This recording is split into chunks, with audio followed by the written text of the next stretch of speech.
ஹேமலேகை சொன்னதன் பேர்ல ஹேமத்துடன் இப்போ ஒரு இடத்துக்கு போய் விசாரம் செய்ய ஆரம்பிக்கிறான். இது 2வது பாட்டு. நிச்சயமாக இவ்வுலகில் ஜனங்கள் எல்லாம் இவ்விதம் மோகம் அடைந்திருப்பதற்கு என்ன காரணம்? ஒருவராவது தன் ஆத்மா என்னதென்று சற்றேனும் அறியார். மோகம்னா என்ன? மோகம்னா அப்படியே மயங்கி கிடக்கிறது.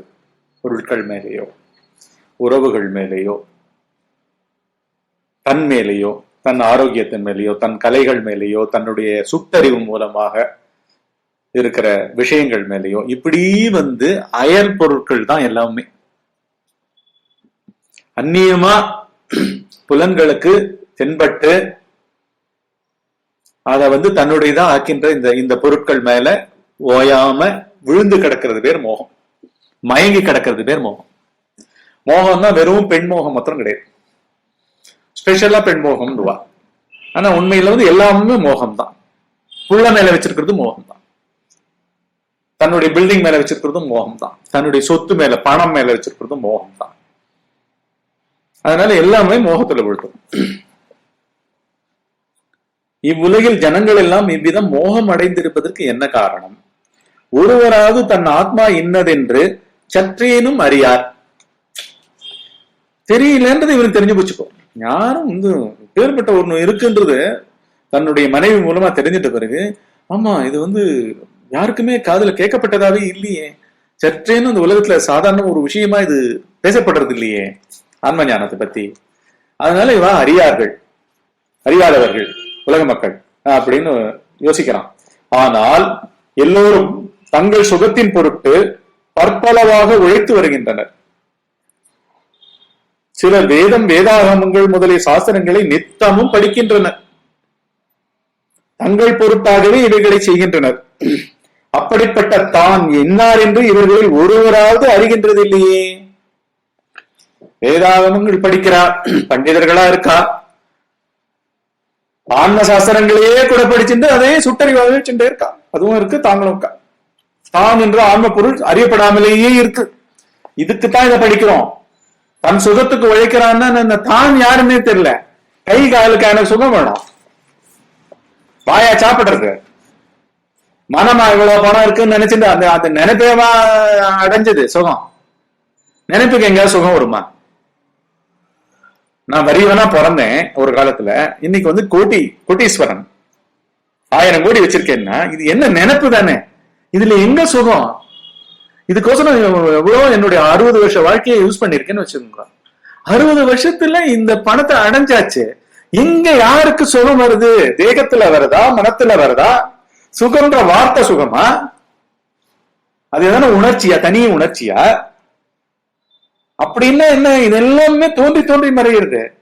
பகல் நேரம் சேஷ்டேன், விழிச்சுட்ட பிறகு பண்ண சேஷ்டேன், உழைக்கிறது எல்லாமே சேஷ்டேன், மோகம் அடைகிறது எல்லாமே சேஷ்டேன். யாருக்கு உண்மையான சுகம் கிடைக்கிறது? எந்த இடத்துல சுகமயமா அது இருக்கு? அப்படின்னா இது ஏன்னா இவைகள் தோன்றி மறைகின்றன. விழிப்பு நிலையில் மனம் தோன்றி அகங்காரமாக இருந்து புத்தியாக இருந்து வாழ்ந்து கடைசி எண்ணம் மறைஞ்சு திருப்பி ஆழ்ந்த உறக்கம், திருப்பி விழிப்பு, திருப்பி ஆழ்ந்த உறக்கம், இப்படி ஜென்மாந்தரங்கள்ல போறது. ஒரு ஜென்மத்துல கோட்டீஸ்வரன், அடுத்த ஜென்மத்துல பிளாட்ஃபார்ம், திருப்பி ஒரு ஜென்மத்துல படிப்பை இல்லாதவன், இன்னொரு ஜென்மத்துல பெரிய பண்டிதன், ஒரு ஜென்மத்துல கலைகளே தெரியாது, கலைகளில் விற்பனன். மாறி மாறி இந்த பொம்மைகள் சிருஷ்டிக்கப்படுகின்றன. எல்லா மிருகங்கள், என்னென்னமோ ஜென்மங்கள், புரியுதா? பூச்சிகள்ல இருந்து எல்லா ஜென்மங்களும் போய் வந்துட்டு இருக்கேன். இதுல தானுன்னு அறிஞ்சு பண்டிதர்கள் கூட படிச்சுட்டு இருக்காளே, தானுன்னு அந்த பொருளையே தெரியாம பாண்டித்யம் என்ன பண்ண போறா? சொற்களை நிறைய சேர்த்துண்டு மனப்பாட பகுதின்னு வைப்பா இல்லையா? அந்த மனப்பாட பகுதி மாதிரி லைஃபுக்கே ஒரு பெரிய மனப்பாட பகுதி வச்சுட்டுறான். புரியுதா? தினம் ஒப்பிச்சுட்டு இருக்கிறதுனால என்ன பயணம்? உடம்புல எந்த பாட்டு சுகம் அனுபவிக்கிறது? பணத்தால. சாப்பிடுறதுனால எந்த பாட்டு சுவை அனுபவிக்கிறது? அறிவு பொருள் ஒன்றத்தை தவிர வேற எதுக்கு இது இருக்க முடியும்? சுவை தெரியும், மதிப்பு தெரியும். மதிப்புகள் எல்லாம் அங்கதானே ஏற்றப்படுகின்றது. மதிப்புகள் எல்லாம் உணர்வது அதுதானே. அந்த தான் எதுன்ற அதனுடைய மதிப்பே ஒரிஜினல் மதிப்பை தெரிஞ்சின்ற பிறகு இந்த மதிப்பு தேவையில்லையே. இதெல்லாம் சுய ஒளியற்று போயிடுமே. ஏன்னா இது restricted to time, confine to time. நேற்றுக்கு பணக்காரனா இருந்தவன் இன்னைக்கு பாப்பரா இருக்கலாம். இங்க வேக்கிங் ஸ்டேட்ல, இதே வேக்கிங் ஸ்டேட்ல அந்த வேக்கிங் ஸ்டேட்டே போயிடுறது. பாப்பரா இன்னைக்கு ஆனவனும் நேற்றுக்கு பணக்காரனா இருந்தவனும் இல்ல, ரெண்டுமே இல்ல. ஒரு தாட் அவே.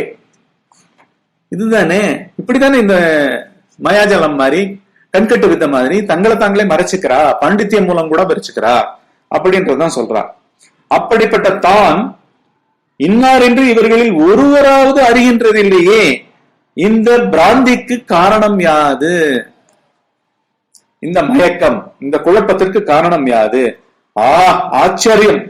ஆத்மாவை தெரிந்து கொள்ளாமல், தான் இன்னான் என்று தெரிந்து கொள்ளாமல் செய்யும் காரியங்கள் எல்லாம் சொப்பன காரியங்கள் போல வியர்த்தமாக அன்றோ ஆகின்றது. ஆகையினால் அதனை முதலில் விசாரித்து பார்க்கின்றேன் அப்படின்னு இறங்கலாம். புரியுதா?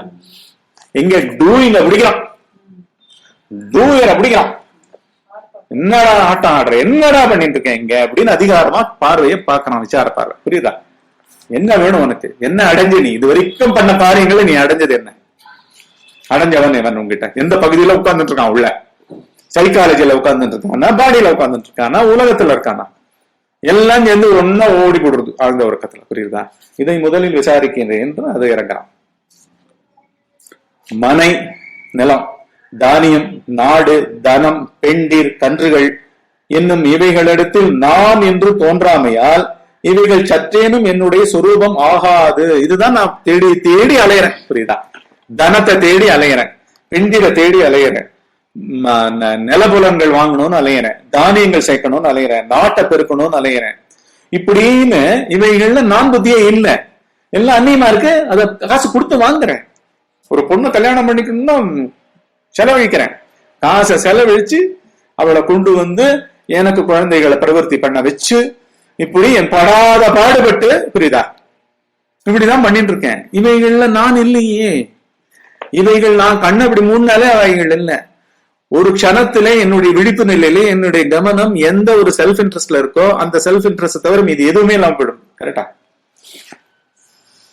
விழிப்பு நிலையிலே எதுதான் சத்தியம். விழிப்பு நிலையில எல்லாரும் குடும்பம் குட்டியோடைய மனசுல உட்கார்ந்துட்டு இருக்கா? இல்லவே இல்லையே. அங்க அது ஏன்னா தான் ஒண்ணு இருக்கிறதுனா, ஆன்மஸ்வரூபம் ஒன்று இருக்கிறதுனால ஆன்மஸ்வரூபம் அந்த உடல் மூலமாக உடலை தானாக நினைத்து மாட்டிக்கொண்டிருப்பதால் கவனம் கூட ஒரு புள்ளிலேயே இருக்கு. புரியுதா? மீதி எல்லாம் எல்லாமே போயிட்டு, அதுவும் மறதி நினைவு காட்பட்டு கிடக்கு. ஒரு பெரிய கோட்டீஸ்வரன் தலையில தான் அடிபட்டு புத்தி சுவாதீனம் போயிடுத்துனா அவன் கோட்டீஸ்வரன் இருந்து பிரயோஜனம் இல்லை இல்லையா? அப்படிதான் போகுது. அதனால இவைகள் எதுவும் என்னுடைய சொரூபம் ஆகாது. என்ன, இதுல நான்றது இல்லவே இல்லை, ஒரு சொரூபத்தன்மை இல்லவே இல்லை, சுயஞ்சோதி இல்லை. நான் உங்களை பார்க்கிறேன், உங்களை ஆப்ஜெக்டா தான் பார்க்கிறேன், சப்ஜெக்டா பார்க்கவே முடியாது. சப்ஜெக்ட் எழுந்து வந்து பார்க்காது. புரியுதா? சப்ஜெக்ட் வந்து பூரண அறிவு. ஆனா எதிர தோன்ற குரு அத வந்து அப்ஜெக்டிவாவும் பாக்குற மாதிரி சப்ஜெக்டிவாவும் தள்ளுறாங்க. இல்ல, குரு தவிர்த்துரு. குருவை பத்தி பேசல, வெறும் விஷயங்களை பத்தி பேசுறேன், ஆப்ஜெக்ட்ஸ் பத்தி பேசுறேன். ஆப்ஜெக்டுக்கு சுய அறிவு கிடையாது. அதனால பார்க்கப்பட்டது முடிஞ்சு போச்சு. அடுத்த காட்சி உள்ள ஏதோ ஒரு நினைவு வந்திருக்கு, போன வார அனுபவம், அதை பத்தி வைக்கிறேன், அது போயிடுது. அதுக்கப்புறம் நாளை பத்தி ப்ரொஜெக்ஷன், இல்லாட்டி அடுத்த மாசம் அந்த கண்ட்ரிக்கு எப்படி போகலாம் அப்படின்றது, ஃபாரின் ட்ரிப்பை பத்தி திங்கிங், இது போயிடுது. இப்படி வந்து எல்லாம் ஆப்ஜெக்ட்ஸ், நேர பாக்குற ஆப்ஜெக்ட்ஸும் சரி, புலன்கள் வழியா பார்க்கறதும் சரி, மனத்துக்குள்ள நினைவுகளா வந்து வந்து மறைகிறதும் சரி, இவைகள் எல்லாம் நான் ஆகாது. தோன்றின அனைத்தும் நான் ஆகாது. புரியுது? இவைகள் யாவும் எனக்காக ஏற்பட்ட விஷயங்கள் ஆனபடியால் நான் இவைகள் அனைத்திலும் இன்றும் இவைகள் அனைத்திலும் வேறானவன். புரியுதா? எப்பேற்பட்டது எவ்வளவு வேணா வரட்டும், எவ்வளவு வேணா மார்ச் பாஸ்ட் பண்ணிட்டுமே, அத்தனைக்கும் வேறானவன் நான். அதாவது சுரூபம். அதாவது நான் எவ்விதத்திலும் இந்த தேகமே, நிச்சயமாக நான் சத்திரிய குலத்தில் பிறந்தவன், கௌரவமான அங்கங்களை உடையவன் என்பதில் சந்தேகமில்லை. தேகத்தை அன்றோ எல்லா ஜனங்களும் நான் என்று பற்றி கொண்டிருக்கின்றார்கள். இவ்விதம் தேகத்தை தான் என்று ராஜகுமாரன் தீர்மானம் செய்து கொண்டு அந்த வடிவத்தை பற்றிய குறிப்பிட்ட சிந்தனையை விசாரத்தை செய்தனன். இப்போ எல்லாம் வெளியில இருந்து வந்துட்டான், ஆப்ஜெக்ட்ஸ்ல இருந்து வந்துட்டு தன்னை சப்ஜெக்டா தேகத்தை சப்ஜெக்ட் ஆக்கிட்டான். புரியுதா? ஆப்ஜெக்டா இருக்கிற தேகத்தையே, விஷயமா இருக்கிற தேகத்தையே சப்ஜெக்டா மாத்தி இது நான் தான் தேகம், ஆன்மான்றது தேகம் அப்படின்னு நினைச்சு விசாரத்தை ஆரம்பிச்சான். அடுத்த ஸ்டெப். பிறகு தேகத்தில் ஆத்ம புத்தியை நிஷேதிக்க முயன்றனன்.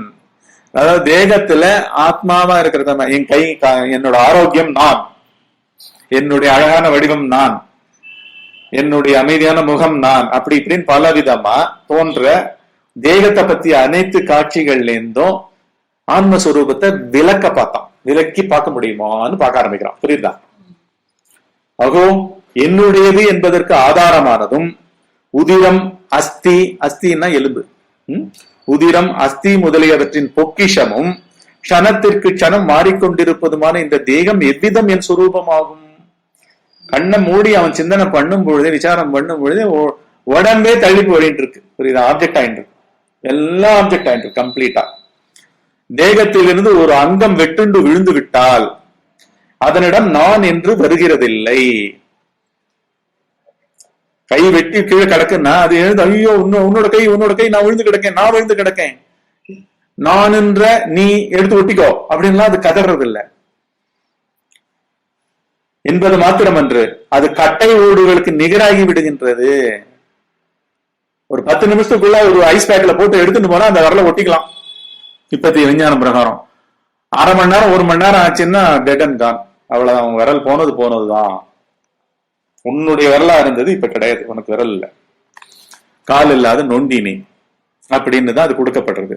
அதனால கட்டை ஓடுகளுக்கு சமமாகி விடுகிறது. எதை நீ சப்ஜெக்ட் நினைச்சுட்டு இருந்தியோ, நானும் நினைச்சிருந்தியோ, அதெல்லாம் ஒண்ணுமே இல்லை. ஓடு கட்டைக்கு நிகரா கிடக்குது அப்படின்னா உடம்பே அப்படி கிடக்கு, இப்பவே அப்படி கிடக்கு அப்படின்றத அவன் பாக்குறான். சொப்பனம் முதலிய வேளைகளில் தேகம் வேறாக இருப்பது பார்க்கப்படுகின்றது இல்லையா? கனவுல சர்வசாதாரணமா நம்மளே அலைஞ்சிட்டு இருக்கோம், எங்கெங்கயோ அலைஞ்சிரும், வேற விதமான தேகங்களா கூட அலையிறோம் இல்லையா? நம்மள பட்டாம்பூச்சியா நினைச்சுக்கிறோம், வேற ஒரு இதுவா மிருகமா நினைச்சுக்கிறோம், அடிபடுற மாதிரி நினைச்சுக்கிறோம், அப்படி என்னென்னமோ எல்லாம் நடக்குது. சோ பார்த்த காட்சி உள்ள போய் நம்மளுடைய உருவத்தை கூட மாத்தி நம்ம ஏதோ நம்ம மானா இருக்கா மாதிரி நம்மள புலி துரத்துறாம நம்ம ஓடுறோம், இப்படி எல்லாம் நடக்கிறது. அதனால அதுவும் அந்த தேகமும் நான் அல்ல.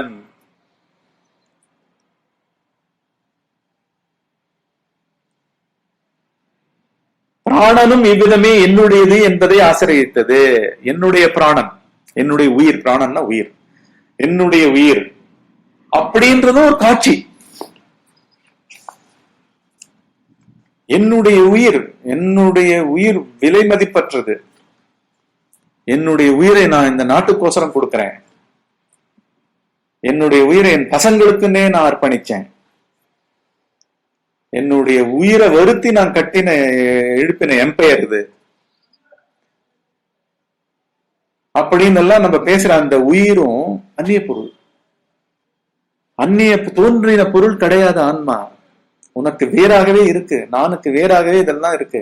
அதனால உயிரும் அதுவன்று பொறுமா. மனமும் புத்தியும் என்னுடையது என்று சொல்லப்படுகிறபடியானால் அவைகளும் நான் அன்று. புரியுதா? மனது என்ன? விஷயங்களை வச்சுட்டு இருக்கிற ஒரு பர்சீவிங் இன்ஸ்ட்ருமெண்ட். 5 புலன்களை தானா நினைச்சுட்டு அபிமானிச்சுட்டு அது மூலமா எல்லா விஷயங்களையும் தான் கிரகிக்கிற மாதிரி ஒரு போலீஸ் சென்டரை வச்சுட்டு அலைஞ்சிட்டு இருக்கிற ஒரு மனசு.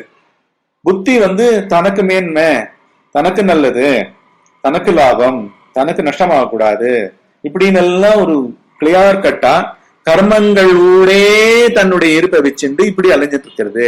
இப்படி கர்மங்கள் எல்லாம் அந்நிய பொருட்கள் சம்பந்தப்பட்டது, உடம்பு கூட சம்பந்தப்பட்டது. நான் ஆஸ்பத்திரிக்கு போனாதான், சாப்பிட்டாதான், இந்த சர்ஜரிக்கு அண்டர்கோ பண்ணாதான் என் உயிர் நிற்கும். என்னுடைய உயிர்ன்றது அந்நியமான பொருள். சர்ஜரிக்கு ஆட்படுறது ஒரு கர்மம், இந்த உடல், அதை டிசைட் பண்றது புத்தி. எல்லாருமே அந்நிய பொருட்கள்.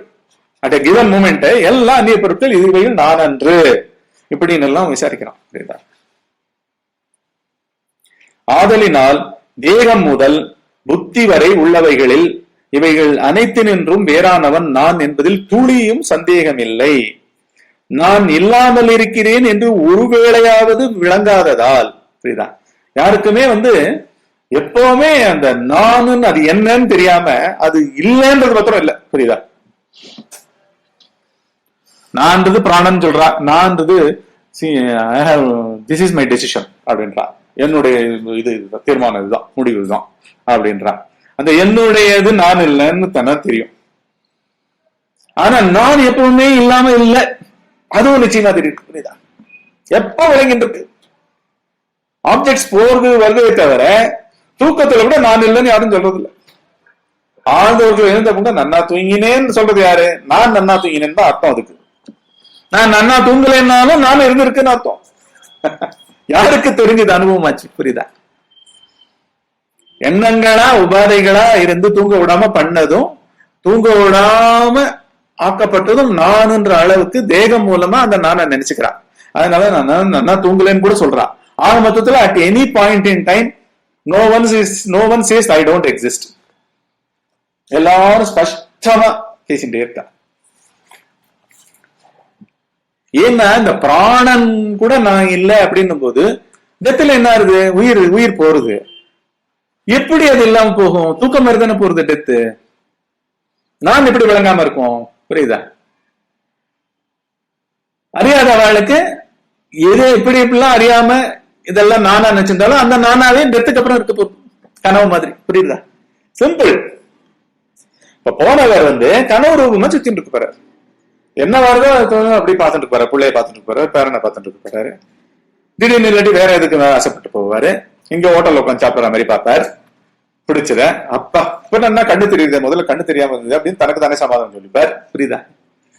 ஏன்னா இதுவெல்லாம் தானே இருக்கு. நான் பிரிவுபட்டு அந்த சார்ஜ் எல்லாம் எங்க போகும்? அதுதான் பிறப்புகள். சாகும்போது கண்ணே தெரியாம போனாரு, சுத்தமா அவர் போய் எல்லா இடத்துலயும் போய் பார்த்து அழிச்சுட்டு போக வேண்டியதா இருந்தது. இப்போ அந்த அந்த இம்ப்ரின்ஸ் தானே இருக்கும், கடைசி இம்ப்ரின்ஸ். இப்ப கண்ணு தெரிஞ்ச மாதிரி வேற ஃபீல் பண்ணுவாரு. புரியுதா? தேகம் இருந்துட்டு கண்ணு தெரிஞ்சுட்டு நல்லா போற மாதிரி. இப்போ எல்லாம் கிளியர் ஆயிடுது, ஒரு சர்ஜரி போயிட்டு வந்தேன்னு தனக்கு தானே மயக்கம் பண்ணிப்பாரு. போயிட்டு வந்தேன்னா அப்ப கண் நல்லா தெரியும். இப்படி டியூவாலிட்டி ஓயாம அங்கேயே நான் இருந்துட்டு பண்ணிட்டே இருக்கும். அதுதான் ஆவிரூபமா பண்ணிட்டு இருக்கும் பித்ருலோகத்தை. பண்ணிட்டு பொட்டன்ஷியல் அதுக்கு எக்ஸ்பிரஷன் கிடைச்சாகணும் கிரிட்டிக்கல் மூமெண்ட்ல. புரியுதா? எனக்கு வேணும் இப்ப சாப்பிடணும், நிஜமா சாப்பிடணும்னு ஆசைப்படும். டாபாக்தோன்னு அழகா ஒரு ஃபார்முக்குள்ள கன்ஃபைன் ஆயிடும். அங்கெல்லாம் கூட பூர்வ ஞாபகங்கள் இருந்துட்டே இருக்கும். அலோகேஷன் உருவாக்கிட்டு இருக்கும், அதுக்கு ஏத்த மாதிரி பாடியை உருவாக்கிட்டு இருக்கும். அந்த கர்ப்பத்துல உருவாக்கி அந்த குடும்பத்தையும் தேர்ந்தெடுத்து உள்ள பண்ணிட்டு இருக்கும் வேலை. அதனால இங்க எல்லா டூயர்ஸும் இருந்துட்டே இருப்பான், எல்லா லெவல்லையும் இருந்துட்டு இருப்பான். புரியுதா? நான் இல்லாமல் இருக்கிறேன் என்று ஒருவேளையாவது விளங்காததால் எப்பொழுதும் நான் விளங்கிக் கொண்டிருக்கிறேன் என்பதில் துளி கூட சந்தேகம் இல்லை, குழப்பம் இல்லை. புரியுதா? எப்போ இருக்கு, ஈவன் ஆஃப்டர் டெத். சுரூபம் போகாது. சுரூபத்தை பீடிச்சிருக்கிறதுனால இவைகளா இருக்கும், அவ்வளவுதான். புரியுதா? இவைகளா மாறி இருக்கும். பியூரா இருந்த காத்து மல்லிகை தோட்டத்துல வந்ததுனால மல்லிகை சுமந்துன்னு வந்துட்டு நல்லா சாப்பிட்டுட்டு ஜீரணமாய் எல்லாம் முடிஞ்சு 3 மணி நேரம் தூக்கம் போட்ட பிறகு நாக்குக்கு தன்னுடைய யதார்த்த டேஸ்டுக்கு நிக்கிறது. இப்ப ஒரு ஸ்வீட்டை சாப்பிட்டா ஸ்வீட் வரும், ஸ்வீட்டினுடைய இது மேலே ஏறும். புரியுதா? அந்த மாதிரி ஆன்மா மேல நீ விளக்கம் அடையாதனால, உன்னை கண்டுபிடிச்சு விசாரம் பண்ணி கண்டுபிடிக்காதனால இவைகளாதான் இருந்துட்டு இருக்கும். வெள்ளையால இருந்துட்டு இருக்கும். ஆத்ம ஞானம் இல்லாதனால இப்படித்தான் இருந்துட்டு இருக்கும். நான் இவ்விதம் சாமானியமாக விளங்கா நின்ற நான் எவ்விதத்திலும் இதுதான் நான் என்று ஸ்பஷ்டமாக விளங்குவேன் என்பதும், அப்படி ஸ்பஷ்டமாக விளங்காதது இன்ன காரணத்தினால் என்பதும் எனக்கு தெரியவில்லை. அதாவது just like that we miss it. சாமானியமாக விளங்கான் என்ற இதுதான் நான். புரியுதா? யாருக்கும் அது தெரியுது இல்ல. நான் என்பது ஒரு காட்சி பொருள் இல்ல. எந்த ஒரு விவரணத்துக்கும் நிரூபணத்துக்கும் ஆட்படாம அது சகஜமா இருந்துட்டு இருக்கு. அதுதான் இந்த சர்வ பிரபஞ்சமும், அதுதான் இந்த தேகமும், அதுதான் இந்த 5 பஞ்ச புலன்களும், அதுதான் மனமும், அதுதான் புத்தியும், அதுதான் அகங்காரம். சாகாலமும் அகங்காரம் புத்தி மனத்தினால் பாவிக்கப்பட்ட இந்த சர்வ பிரபஞ்சமும் அதுதான்னு சொல்லும் போது புரியுது, சாமானியமா விளங்க மாட்டேன்றது. புரியுதா? எடுத்து விளங்க மாட்டேன்றது. புரியுதா? என்ன ஈஸியா இருக்கு, ஏன்னா அதுதான் பேஸ், அதுதான் மேட்ரிக்ஸ், அதான் மேட்ரிக்ஸ். ஆனா விளங்க நிக்கிறது, விளங்காம நிக்கிறது, சாதாரணமா விளங்காம நிக்கிறது. புரியுதா? அதுக்கு அவ்வளவு இது வேண்டியதா இருக்கு. ஏன்னா குழப்பம் ஜாஸ்தி. புரியுதா? குழம்பிட்டோம், இது எதுவோ மாறிட்டோம். புரியுதா?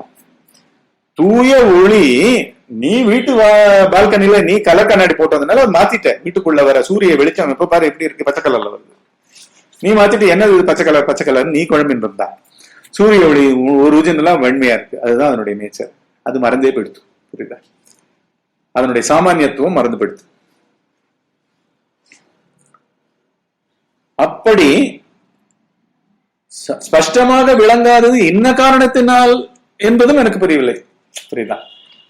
ஏன்னா மீதி இந்த இதுக்கெல்லாம் விவரம் சொல்லிடலாம். பச்சை கண்ணாடி போட்டதுனால உனக்கு இப்படி வருதுன்னு சொல்லிடலாம். ஆன்மா ஏன் விளங்கலன்றதுக்கு ஒரு காரணமே சொல்ல முடியலையே, எனக்கே நான் காரணம் கண்டுபிடிக்க முடியலையே அப்படின்னு அவன் உள்ள பேசிட்டு இருக்கான். தரையின் மீது கடம் முதலியவைகள் நேத்திரம் முதலியவைகளால் விளங்குகின்றன, மற்றொன்றினால் அன்று. பிராணன் தொக்கிந்திரியத்தால் விளங்குகின்றது. தொக்குன்னா டச், பிராணன். இந்த மனது, அத இங்க பிராணன் சொல்றது காத்து. புரியுதா? காத்து தொடுதல் மூலமா எனக்கு தெரியுது, அது பட்டுண்டு போறது, அதனால தெரியுது. பொருட்கள் கண்களால விளங்குகின்றன.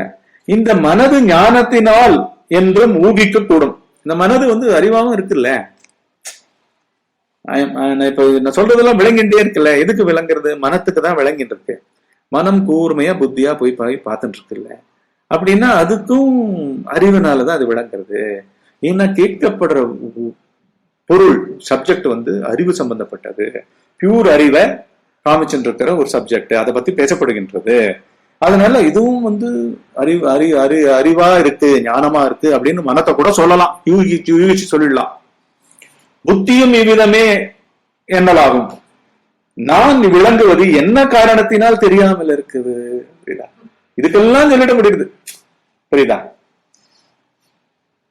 எல்லாத்துக்கும் சொல்ல முடியுது. பொருட்களை பார்க்கறதுக்கு கண்ணு இருக்கு, கண்ணு காட்சியை காமிக்கும் அப்படின்னு சொல்லிடலாம்.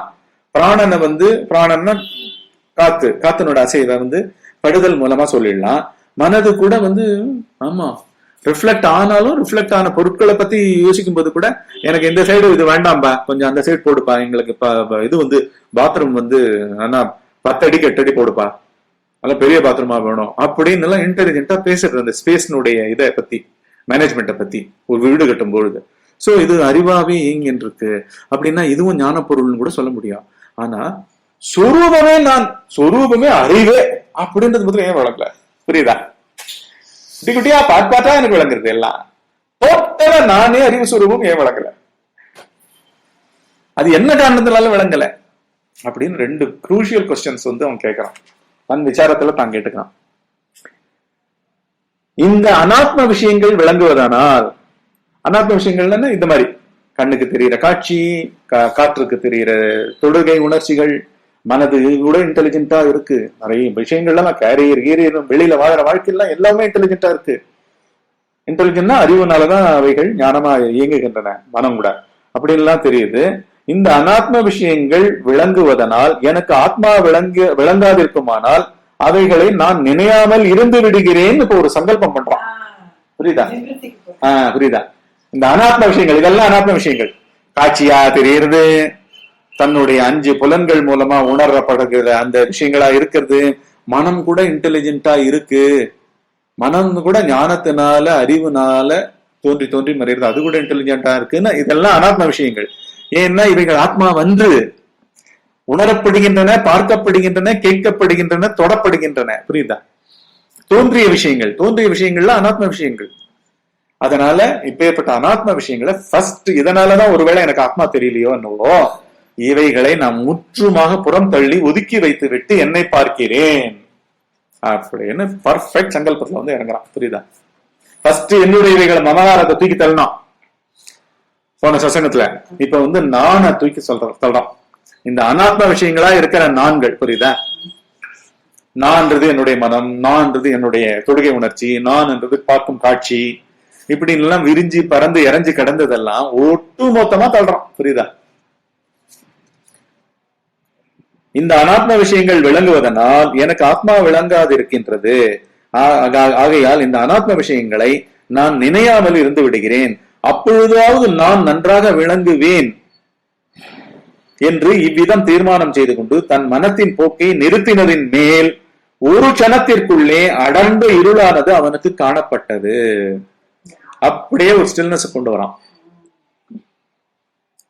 ஒரு கிரைண்டிங் ஹால்ட், எதுவுமே வேணாங்க அப்படின்னு கண்ண மூடுறான்.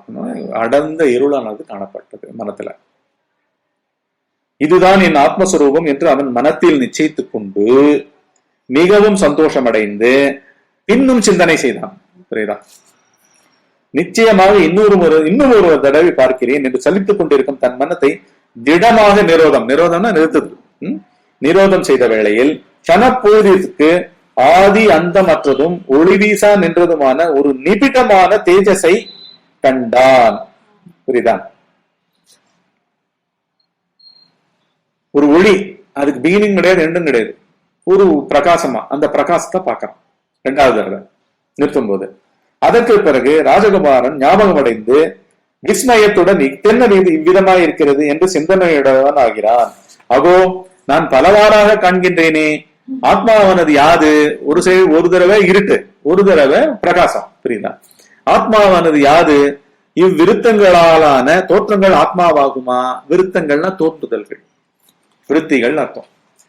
இந்த மாதிரி காட்சி பொருளா எடுத்து இருட்டு கூட ஒரு இருட்டு தெரியுது.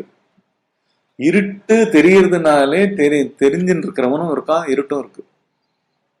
அதே மாதிரி ஒளி தெரிஞ்சாலும் ஒளியை பார்க்கிறவன் இருக்கான், ஒளியும் இருக்கு. இப்படின்னு துவைத்தமா அது இருந்துட்டே இருக்கு. இவைகள் ஆத்மாவாகுமா அப்படின்னு ஒரு கேள்வி கேட்கிறான்.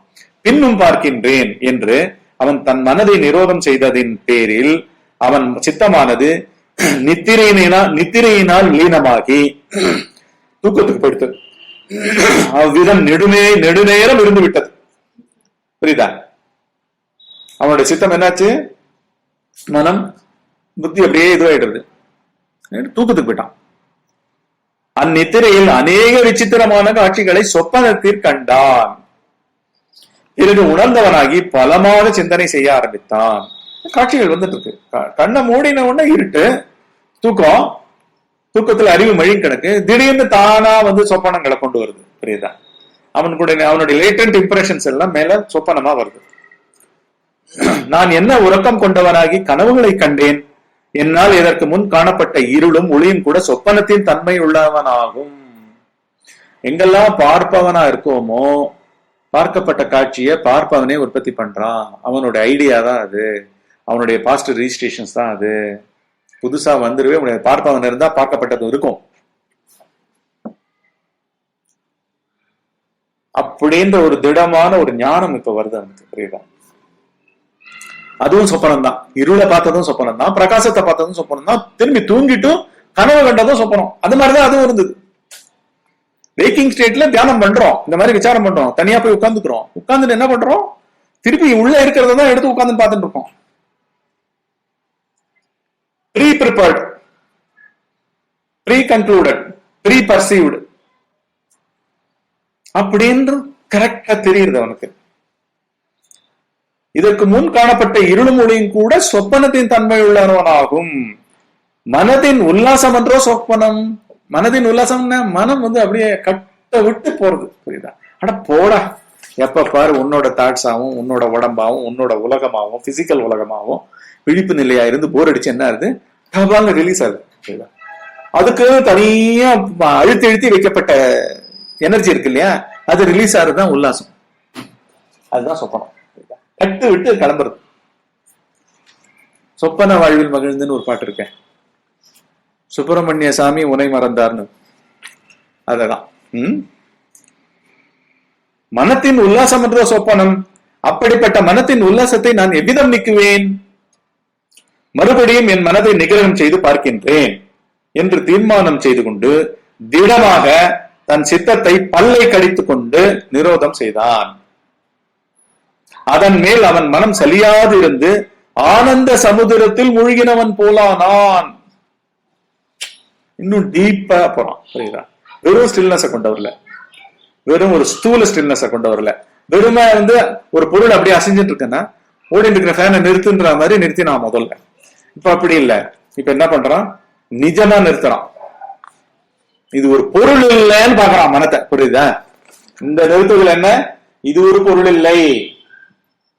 It's not made still, it is becoming still. It is becoming still. அவனுக்கு அந்த சங்கல்பம் வந்துருக்கு. புரியுதா?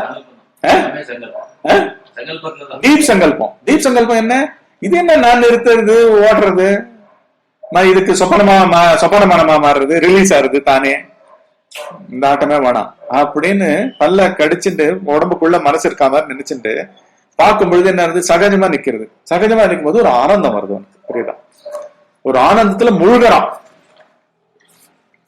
அதன் பிறகு சித்தம் சலித்ததனால் விழித்து கொண்டு இதுவும் என்ன சொப்பனமா அல்லது என் சித்த பிராந்தியா?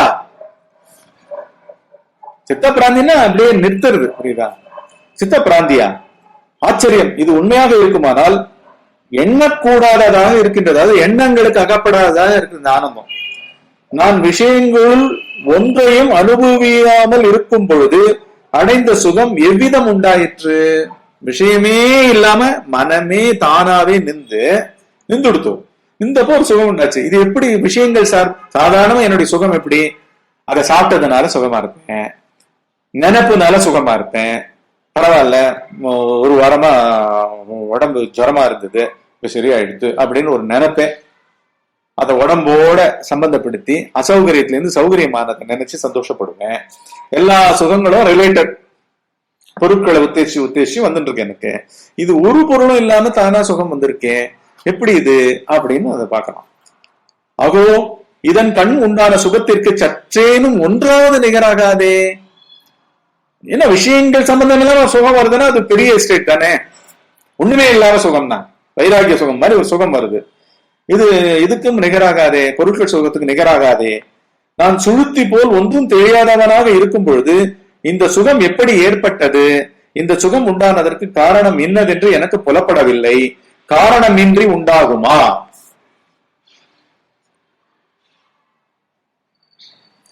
காரணம் இல்லாம இது உண்டாச்சு, காரணம் இன்றி உண்டாகுமா? ஆத்மாவை அடைவதற்காக நான் முயன்றவனாக இருந்தும் அதனை நான் இன்னதென்று அறியவில்லை. ஆத்மாவானது பலவாறாக ஒன்றோ தோன்றுகின்றது. இப்ப என்ன பண்ணிட்டான்? மமகாரம் சொல்லப்படுறத ஃபர்ஸ்ட் நிறுத்தினா, அகங்காரம்ன்றதையும் கம்ப்ளீட்டா நிறுத்தினா, அப்புறம் இவைகளை ரெண்டும் வச்சுருக்கிற மனத்தை நிறுத்தினா, அதுல இருள் வந்தது, ஒளி வந்தது, அப்புறம் சொப்பனம் வந்தது, அதுக்கப்புறம் சுகம் வந்தது. வந்ததுன்னு என்னவோ வந்தது இல்ல, தோன்றிட்டு இல்ல. இந்த ஆத்மாவில இந்த மாதிரி தோன்றக்கூடுமா அப்படின்றதான் இப்ப ஃபைனல் கேள்வி. புரியுதா? சுகம் கூட காரணம் இல்லாம தான் வந்தது, விஷய சுகம் இல்ல. ஆன்ம சுகம்னு இதை சொல்லிட முடியுமா? அப்படின்னா ஆன்மாவுடைய சுகமா இது? ஆனா ஆன்மா என்னதுன்னு எனக்கு தெரியலையே. இந்த சுகம் ஆன்மான்னு என்ன தெரிவிக்கலையே, அந்த இருளும் தெரிவிக்கலையே, ஒளியும் தெரிவிக்கலையே, சொப்பனமும் தெரிவிக்கலையே. எது ஆன்மா? அதை இந்த வரைக்கும் நான் அறியலை. ஒருமா இவன் விசாரத்தினுடைய கடைசி புள்ளியில நின்று இதையும் விசாரம் பண்றான். ஆத்மாவானது பலவாறாக ஒன்றோ தோன்றுகின்றது. அது எப்படி? பிரகாசமாவது, இருளாவது, அல்லது சுகமாவது, அல்லது இவைகளின் தொடர்பாவது எவ்விதம் ஆத்மாவாக கூடும்? அந்நியத்தை எப்படி சார்ந்திருக்கும்? புரியுதா? அந்நியத்தை எப்படி சார்ந்திருக்கும்?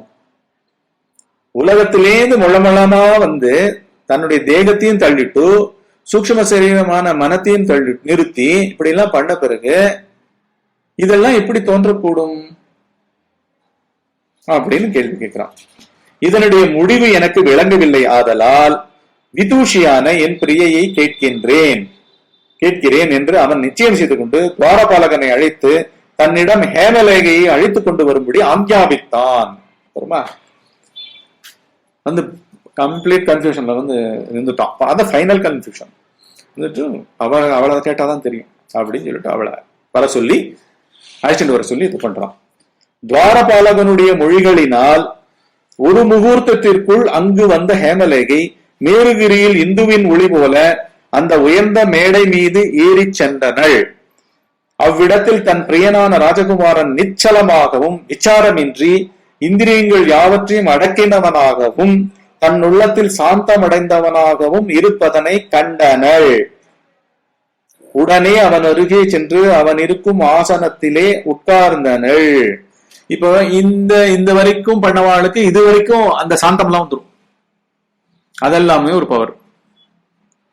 அவ இருக்கிற சந்நிதியில சாந்தமா இருப்பா, அவ இருக்கிற சந்நிதியில ப்ராப்ளம் இருக்காது, அவ இருக்கிற சந்நிதியில ஒளி வீசும். புரியுதா? அவ போன எல்லாம் நடக்கும். இந்த லெவல் ஏன்னா இது அப்சல்யூட்டா dissociated from the mind and world இல்லையா? தன் உயிர்லயும் இல்ல, உடம்புலயும் இல்ல, சூக்ஷ்ம சரீரத்திலும் இல்ல, உலகத்துல அறவே இல்லை.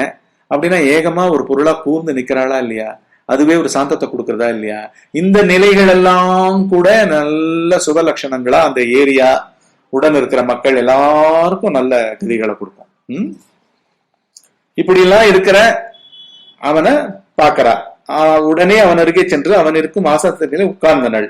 அரை நிமிஷத்திற்குள் அவன் கண்களை விழித்துக் கொண்டு தன் பக்கத்திலே ஒரே ஆசனத்தில் வீற்றிருக்கும் அவளை பார்த்த பொழுது சீக்கிரத்தில் தன் பிரியனை அன்புடன் தழுவிக்கொண்டு பின் அமிர்தம் போன்ற அழகு பொருந்திய வசனங்களை ஹேமலேகை மொழிந்தனள். நாதா, எதற்காக என்னை வரவழைத்தீர்கள்? உடம்பிற்காவது மனதிற்காவது யாதேனும் உபாதி இருக்கின்றதோ? இன்னும் கன்ஃபைன்மெண்ட் இருக்கா? உபாதினா அவஸ்தை கிடையாது. நீங்க இன்னும் உடம்பா இருக்கீங்களா, மனமா இருக்கீங்களா அப்படின்னு கேட்கிறான். எதற்காக நான் அழைக்கப்பட்டேன், எதற்காக நான் இங்கு வந்தேன் என்று இவ்விதம் தன் பிரியை கேட்ட பொழுது அவளிடம் சொல்லுகின்றான். பிரியையே, உன் மொழிகளை கொண்டு நான் ஏகாந்தமான இவ்விடத்திற்கு வந்து ஆத்மாவின் ரூப லட்சண காரணங்களை மிகுந்த ஆவலுடன் விசாரணை செய்து வந்தேன். நான் மிகுந்த ஆவலுடையவனாக இருந்தும் அநேக விதம் வெவ்வேறாக தோன்றிற்று. இதற்கு காரணம் யாது? ஆத்மாவானது எப்பொழுதும் அடையப்பட்டிருக்கிறபடியினாலும், புரியுதா, அடையப்பட்டிருக்கிறபடியினாலும் விளங்குகின்றபடியினாலும் அது செம்மையாக விளங்காதது மற்ற விஷயங்களின் தோற்றத்தினால் என்று நான் தீர்மானித்து அந்நிய தோற்றங்களை நிரோதம் செய்து நிச்சலமாக இருக்கும் பொழுது ஒரு கால் இருளையும் மற்றொரு வேளை பிரகாசத்தையும் பின்னொரு சமயத்தில் மகத்தான சுகத்தையும் கண்டேன். இது எப்படி பிரியையே? சொல்லு. இதுதானோ ஆத்மாவினது ரூபம், அல்லது வேறு ஏதாகிலும் உண்டோ? இதனை நன்றாக விவரித்து நான் தெரிந்து கொள்ளும் விதமாக எனக்கு சொல்ல வேண்டும் என்றான். இதுவரைக்கும் நம்ம இதை பார்த்துன்னு வந்தது கிளீனா அழகா சொல்லிட்டோம். புரியுதா? செம்மையாக விளங்காதது அனாத்ம விஷயத்தின் தோற்றங்களினாலோ அப்படின்லாம் கேட்கிறான். புரியுதா? இன்னும் ஆப்ஜெக்ட்ஸ் இருந்துட்டு இருக்கு. எனக்கு மனமே ஆப்ஜெக்டா மாறி நிக்கிறது, இருளா மாறி நிக்கிறது, பிரகாசமா மாறி நிக்கிறது, சொப்பனமா மாறுறது, சூகமா மாறுறது. இப்படி எல்லாம் எப்படி மாற முடியும்? ஏன்னா அது தனியா விளங்குற ஒரு வஸ்து கிடையாது. ஒரு டெஸ்டினேஷன்ல இருக்கிற ஒரு பொருள் கிடையாது. போய் அடையிறதுன்றது கிடையாது. மனத்தால ஒரு டெஸ்டினேஷன் அடையல, உடம்பாலையும் ஒரு டெஸ்டினேஷன்ல அது இல்லை. என்ன சர்வவியாபி, சதா இருப்பது, சத்திய பொருள், நித்திய பொருள். அப்படி இருக்கிறத ஏன் செம்மையா விளங்கலைன்னா இந்த மாதிரி எல்லாம் வருதுனாலயா அப்படின்னு அவன் கேட்கறான். புரியுதா?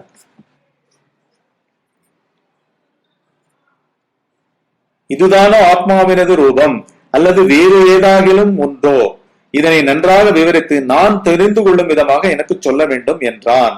இவ்விதம் கேட்டபொழுது பராவர ஞானியான ஹேமலேகை சொன்னதாவது: என் பிரியரே, நான் சொல்லுகிறேன், யாவற்றையும் சலியாத மனத்துடன் இருந்து கேளுங்கள். டோன்ட் பி பர்ப்ளெக்ஸ்ட் அப்படின்றான். பாக்கிய விஷயங்களின் தோற்றத்தை நிரோதம் செய்ய நீங்கள் முயன்றதானது சுபமானதுதான். பாகியம்னா வெளிமுகப்பட்ட விஷயங்கள். புரியுதா? அதாவது என்னுடையதுன்ற குரூப்பை நீங்க பண்ணது ஓகே, பர்ஃபெக்ட், சுபமான ஆரம்பம். அது அறிஞர்கள் யாவருக்குமே அது முக்கியமாக சம்மதமானது. அதாவது அறிஞ்சவா எல்லாருக்கும் அது ஃபர்ஸ்ட் ஸ்டெப். அதுதான் பாக்கிய விஷயங்களை முடிச்சுடணும். அதான் விவேகம். புரியுதா? இவைகள்லாம் நான் கிடையாது. என் குழந்தை நான் கிடையாது, என் பணம் நான் கிடையாது, என்னோட ஆரோக்கியம் நான் கிடையாது, இதெல்லாம் நான் கிடையாது. அத்தின்றி ஒருவனாலும் ஒரு பொழுதும் ஓரிடத்திலும் ஆத்மாவானது அடையப்பட மாட்டாது. இது இல்லாம இந்த ஸ்டெப் இல்லாம முடியாது, விவேகம் இல்லாம முடியாது. ஆத்ம விஞ்ஞானம் அடைவதில் அடையப்பட்டது என்ற விதமாக அது காரணமாக மாட்டாது. அட்டைன்ட் அப்படின்ற வார்த்தையை சொல்லவே முடியாது அடையப்பட்ட பிறகு கூட, புரியுதா? ஏன்னா அதுதான் உன்னுடைய லட்சணமே, உன்னுடைய சோர்ஸ், உன்னுடைய நிஜமான சொரூபமே அதுதான். அதை அடையறதுக்கு நீ எங்கேயும் வெளியில எங்கேயுமே போக முடியாது, மனத்திலையும் போக முடியாது, உடல்லையும் போக முடியாது. அதனால அந்த வார்த்தையே எடுத்துடு அப்படின்றான், புரியுதா? அடையப்பட்டது அப்படின்ற வார்த்தையே அங்க இருக்காது. அடையப்படுகிறதானால் அது ஆத்மாவன்று, தானாகவே இருக்கும் ஒன்றை அடைவது எவ்விதம்? உன்னுடைய பிராணன் உயிரா இருக்கு, உன்னுடைய மனமா இருக்கு, உன்னுடைய புத்தியா இருக்கு, உன்னுடைய அகங்காரமா இருக்கு, உன்னுடைய பஞ்ச இந்திரியங்களா இருக்கு, உன்னுடைய உடலா இருக்கு, உன்னுடைய உலகமா இருக்கு. அதுவே இருக்கு. இவைகளால அடைய முடியாது. இப்படி உன்னுடைய சொரூபமே அதுவா இருக்கும் பொழுது அதை இவைகள் மூலமாக, உலகம், உடல், பஞ்ச புலன்கள், மனம், புத்தி, அகங்காரம், உயிர், இவைகள் மூலமா நீ எப்படி அடைய முடியும்? அது எப்படி அடையப்பட்டதாகும்? Remove it. புரியுதா? அந்த மாதிரி நடக்கவே நடக்காது. ஆத்மா ஒரு விதத்திலும் அடையக்கூடாததனால், பொறுமா, அதனை அடையவும் மார்க்கம் இல்லை. தானாகவே இருக்கிறபடியினாலேதான் அது அடையக்கூடாததாக இருந்தும் அடையப்படுகிறது. புரியுதா? அது காரணமாகத்தான் அடைதலும் இல்லை. ஒருவா ரெண்டு வார்த்தையும் ஒரே சமயத்துல சங்கமிக்கும், புரியுதா? அடையப்படுகிறது, அடையப்படுதலும் இல்லை. பாரடாக்சிக்கலா இருக்கும், ரெண்டும் கோ எக்ஸிஸ்ட். அதனாலதான் பகவான் கிட்ட நீங்க ஆன்ம ஞானம் அடைஞ்சிட்டேடா அப்படின்னு கேட்டா, அடைந்தேன், அடைந்து கொண்டிருக்கின்றேன், அடைவேன் அப்படின்னு மூணுத்தையும் சொல்லுவார். என்ன இந்த ரெண்டு பதில் சொன்னா புரியாது. அடைந்தேன், அடையவில்லை அப்படின்னு சொன்னா புரியாது. டைம கடந்த, டென்ஸ கடந்த வார்த்தை இந்த வார்த்தை, மூணு ஸ்டேட்மெண்ட். நான் ஆன்ம ஞானம் அடைந்தேன் அப்படின்றது பாஸ்ட் டென்ஸ். நான் அடைந்து கொண்டிருக்கின்றேன், நான் இப்ப அடைஞ்சிட்டே இருக்கேன். I have been attaining and I will attain அப்படின்லாம் சொல்றதெல்லாம் tense, present tense, future tense. அப்படி சொல்ற இந்த மூணு வார்த்தையும் ஆன்மாவை பொறுத்த வரைக்கும் காலத்தையே கடந்தது. ஒருமா என்ன சொரூபமே சொல்றது, அது புரியுதா? ஆன்மாவே சொல்ற மாதிரி அர்த்தம். அதனாலதான் அடைந்தேனும் உண்மை, அடையவில்லையும் உண்மை, புரியுதா?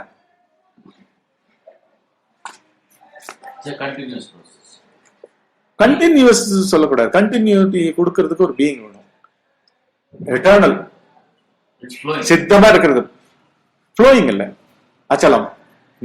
அங்கெல்லாம் கன்ஃபியூஸ் பண்ணி கூடாது. ஃப்ளோயிங்னா it has an origin, it has a movement, it doesn't have a movement. All movements rest on it.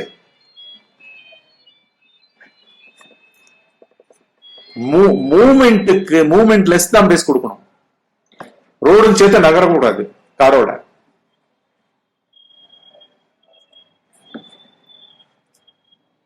எல்லா சக்திகளும் மூவ்மெண்ட் கரெக்டா சலனிக்கின்றன. அவைகள் அத்தனைக்கும் ஆதாரம் ஆன்மா. ஆன்மாவுக்குள் அனைத்து சக்திகளும் அடக்கும். ஒரு காயின்ல ரெண்டு பக்கம், ஒரு சைடு ஆத்மா, ஒரு சைடு சக்திகள். சக்திகள் வழியா ஆன்மா சலனிக்கிறது. சக்திகள் சலனிக்கிறதுக்கு சலனம் இல்லாத ஆன்மா தான் மேட்ரிக்ஸா இருக்கு.